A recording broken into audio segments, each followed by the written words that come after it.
கோவை மாவட்டம் சூலூர் அருகே கருமுத்தம்பட்டியில் நேற்று சாலை வளைவில் திரும்பிய பைக் மீது அவ்வழியாக வந்த தனியார் பேருந்து மோதிய சிசிடிவி காட்சி வெளியாகியுள்ளது.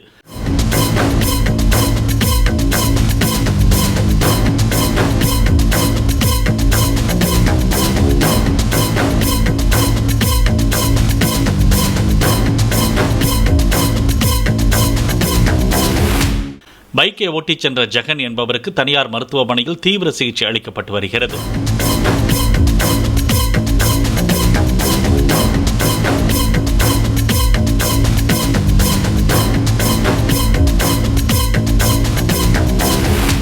பிளே ஸ்டோர் மற்றும் ஆப் ஸ்டோரில் இருந்து பாலிமர் செயலியை QR கோடு மூலம் பதிவிறக்கம் செய்யுங்கள்.